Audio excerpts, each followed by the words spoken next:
everyone. I'm Mier from Harbin Institute of Technology. Today, I'm glad that I can stand here to share a summary of Longjiang2's mission. And it is still a great challenge for me to speak in English for that long time. So if there is anything you can't understand, please just tell me, okay? First, let's take an overview of Longjiang2. Longjiang2 satellite, this mission was set as CE-4's piggyback mission. Longjiang1 and 2 are two microsatellites planned to make a formation flying on the lunar orbit. It takes 4 payloads, including 2 cameras, a radio interferometer, and an amateur radio communication module. It also has a name which it's imposing and shows its duty, discovering the sky as the longest wavelength pioneer, DSLWP. I like this name. It seems like a weapon. Each satellite is 47 kilograms in total, including 15 kilograms fuel. The interferometer, I mentioned, its main payload. Due to the strong absorption and refraction of Earth's ionosphere, it is very difficult to observe the ultra-long wavelengths on the ground. And the sky map with high resolution has not been obtained. The early space low-frequency observation equipment provided the first batch of the space ultra-long wave observation data, but limited by single satellite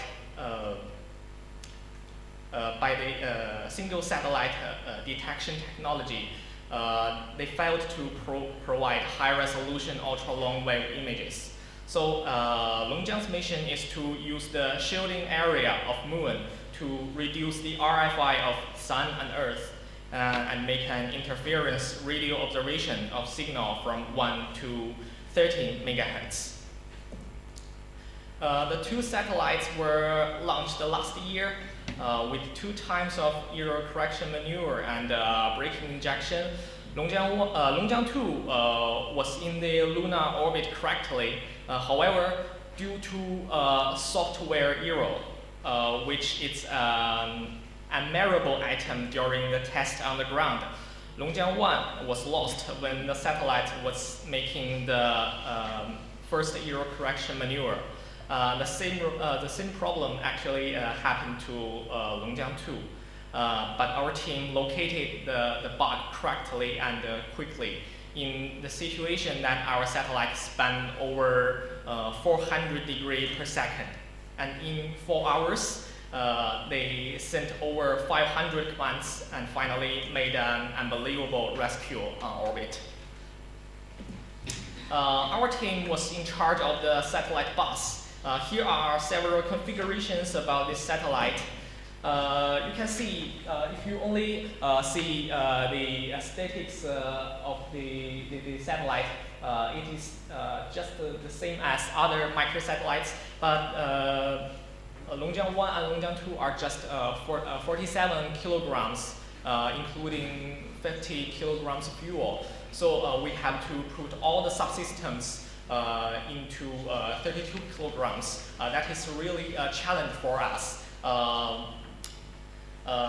For example, we have only 10 centimeters space to place our UV band antenna, and we have to face the long distance path loss and the Doppler shift, many challenges. Next part, it's about the results of Longjiang2. First is about the main payload. The interferometer was developed by National Space Science Center. Though due to Longjiang1's loss, part of the mission cannot be finished. Longjiang2 still made observation as possible. Without a baseline distance, the signal we want are truly weak. But the difference between the data from the RFI area and the shadow are obvious. This picture shows the moon's shielding effect more clearly. The RFI comes mainly from the Earth. The Space Science Center didn't publish data in detail, but we got this figure, which shows the distribution characteristics of Earth interference spectrum. This is also an important data which marks the main frequency influenced by Earth, and this might be help the following science activities. And as one of the international cooperative loads of CE formation, the main purpose of the SODI small optical imaging instrument for the moon is to observe the moon on lunar orbit. And this picture was transmitted to Earth and published by Saudi and China together. This was the first picture. This camera completed 30 times imaging tasks, and the picture data were all transmitted. Here, this picture is still not popular on the internet. Maybe you have seen those two pictures I showed, but never seen this. This picture is the landing site of CE4 rover, and this picture was taken before it's landed. As a backup communication system, UV band module has a 435 MHz downlink frequency. Using this module, Longjiang finished several VLBI experiments. The first attempt was finished in June last year. We used two dish antenna works together. One is in Beijing and another is in Ningbo. Comparing to S-band telemetry, distance and the velocity prediction was almost accurate. After me, I believe you can learn about this experiment in detail through Daniel's report. And thanks to Daniel again, we used a GNU radio with USRP frame, developed our ground station baseband system. Every ham radio amateur can use their RF equipment and our software to build an available ground station. Hams who received our signal successfully will automatically send data packets to our server. After decoding, the data and contributor information will be shown on our website. After that satellite rocket separation, Brazilian ham first received our signal and confirmed that the power was supplied correctly. And over 40 ground stations in 16 countries joined the GMSK telemetry receiving. This map shows where they are. And the last payload is my camera. This is a low-resolution camera whose PCB board takes only 22 by 42 millimeter space. We used industrial-level CMOS and lens. The camera outputs JPEG picture with SSDV recoded to fit a long-distance transmission. Picture on the left is the Earth-Moon group photo published by Science, and the picture on the right is an observation of eclipse on lunar orbit. And next is the satellite's ending. In the reason of saving orbit resources, Longjiang bumped into the moon in July. It made a maneuver to adjust its orbit in January, and the altitude of Longjiang was going to decrease to 0 in 7 months. On the last day of July, Longjiang crashed the moon surface. This picture was put together by 4 pictures taken near the moon's surface before it crashed.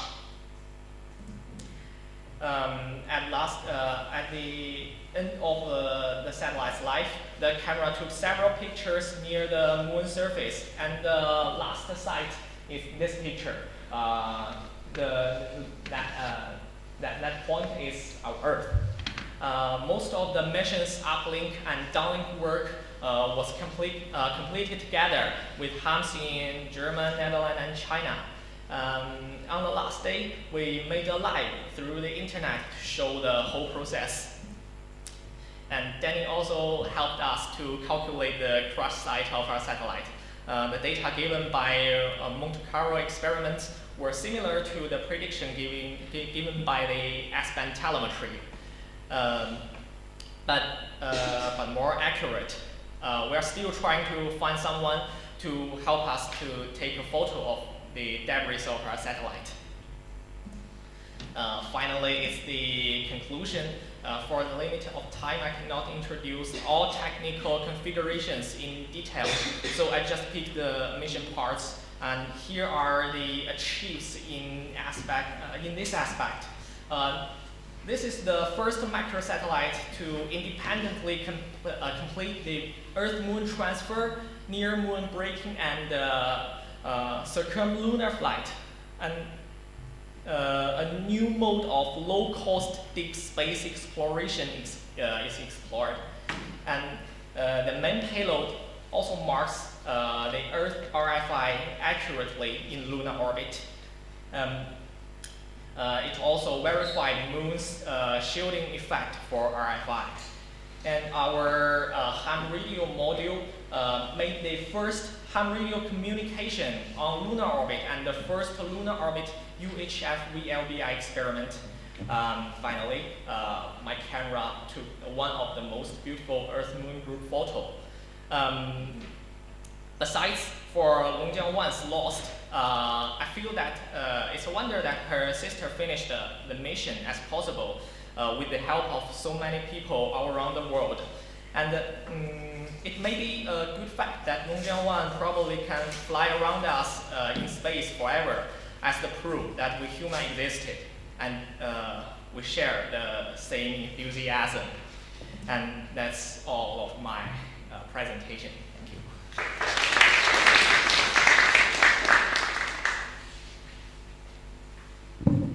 Okay, thank you for your excellent presentation. Are there any questions? Okay.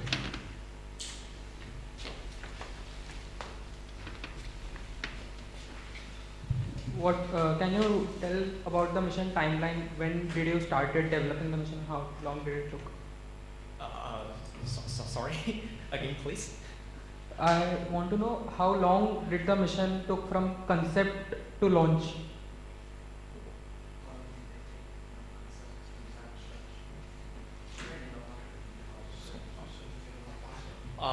It took about 2 years.